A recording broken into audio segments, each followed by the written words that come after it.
Hey guys, thanks for stopping by my channel. So I just wanted to give you an update about the rabbits. So it's a bit of a warm day today. What rabbit breeders usually do you want this? What a lot of rabbit breeders do when it's warm is they'll have a fan, and they'll also give them bottles of water that have been frozen. So that ginger ale bottle is actually a bottle of frozen water that I froze overnight because I knew today was going to be warm. And then the rabbits can decide whether they want to lean against them or not. Anyways, so if you watch the video where she had her babies, there's more to the story. So here's the babies. That little guy kind of strayed from the nest, but today is so warm, it shouldn't matter, and I will check them tonight. What happened was, the day that she had her babies,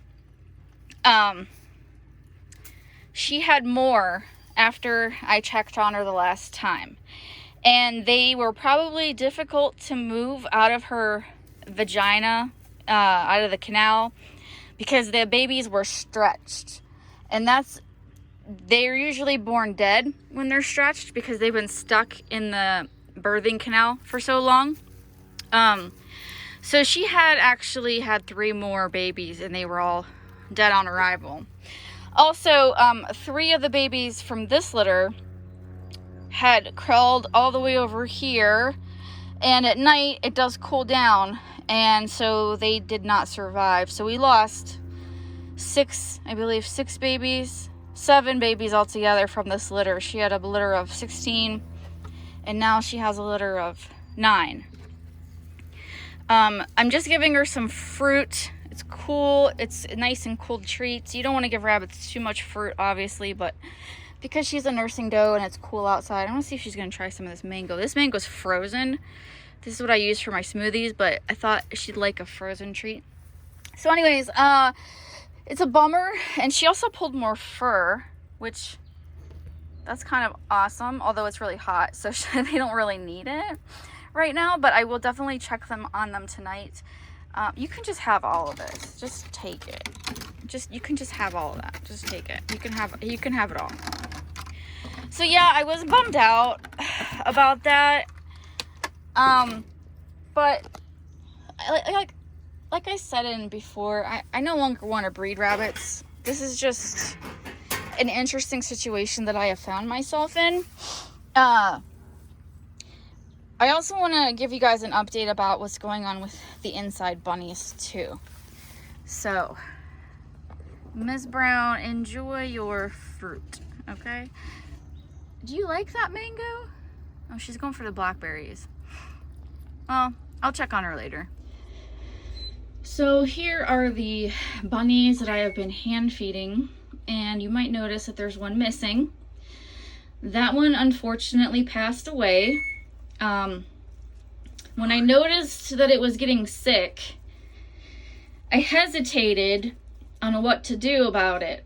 And then I decided to go ahead and order medication after I looked up what it could possibly be.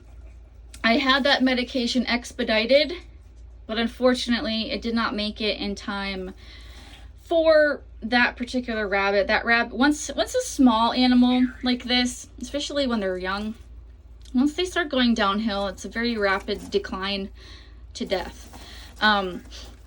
So I transferred their box. They're in a larger box with higher sides now because that brown bunny, whoever gets that brown bunny, if it survives, is going to have a little handful because he was jumping out of the other box. Last night when I was feeding them, he jumped out of the box and into my lap because he was hungry, because they know the sounds that I make whenever I'm stirring their milk and stuff. Anyways, I had to actually rinse these bunnies again. I do not recommend doing that. Rabbits should not be wet, but they were so covered in urine and feces, and I'm assuming it was from the other one, the one that was sick. So the medication, I got 2 different medications. I got 2 different medications for them. I'm going to treat them as a preventative measure so that they don't have what their sibling had in case they're in the incubation state at this point. I don't know how. There are multiple things that their sibling could have had, and I don't know how it would have acquired some of them because they were so young when I brought them in the house. But just to be on the safe side, I am going to treat them as a preventative measure. I am offering them Timothy hay and alfalfa hay. Alfalfa hay is higher in calcium, which is good for growing babies. And I'm noticing that especially the brown one, but also the black one, has been nibbling. He's doing it right now, but I've actually seen them eat whole pieces of hay.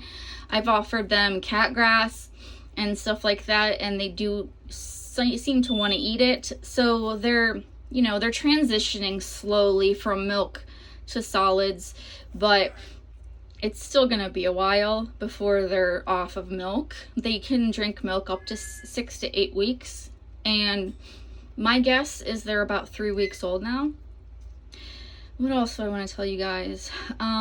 There is a heating pad under. I'll show it to you just now. This heating pad, let me tell you, a Snuggle Safe, I guess it's called. I bought this when Otis was a kitten, so like 10 years ago. And it does come with a cover, but I never use it.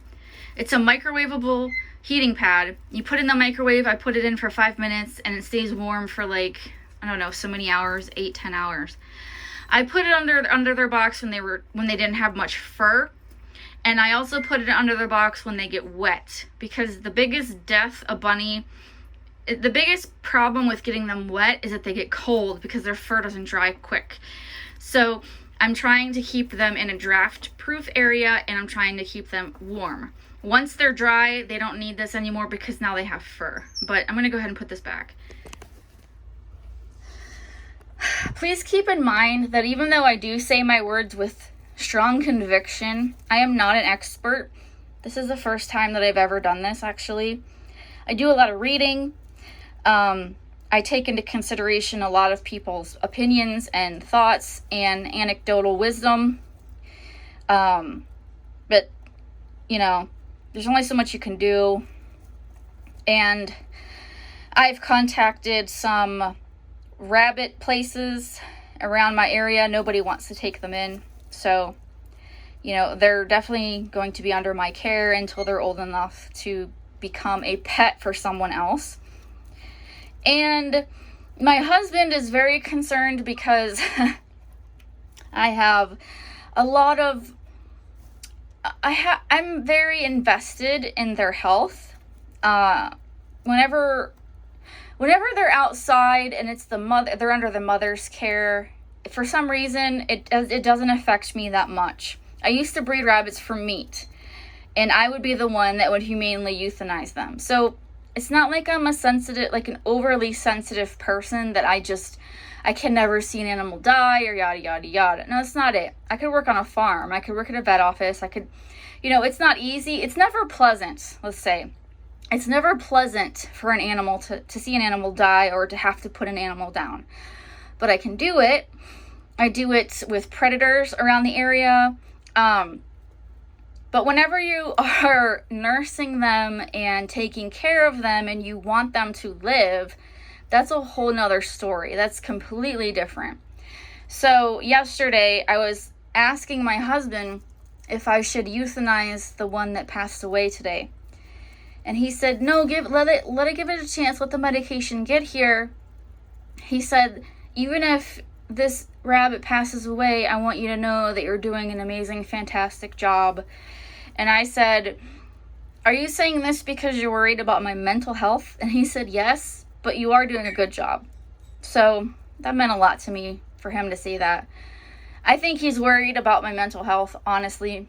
He doesn't really have any, he's pretty neutral about the rabbits because, we used to breed them for meat. So, he's like, whatever, But anyways, I'm okay. Mentally, I'm okay. I did have a bad day the other day, but today I lost that rabbit, and I kind of knew it was going to happen, and I kind of wish I would have just put it down, faster, so it didn't, because my biggest problem is, I don't like seeing animals suffer. I don't like thinking that they're suffering under my care, that kind of thing.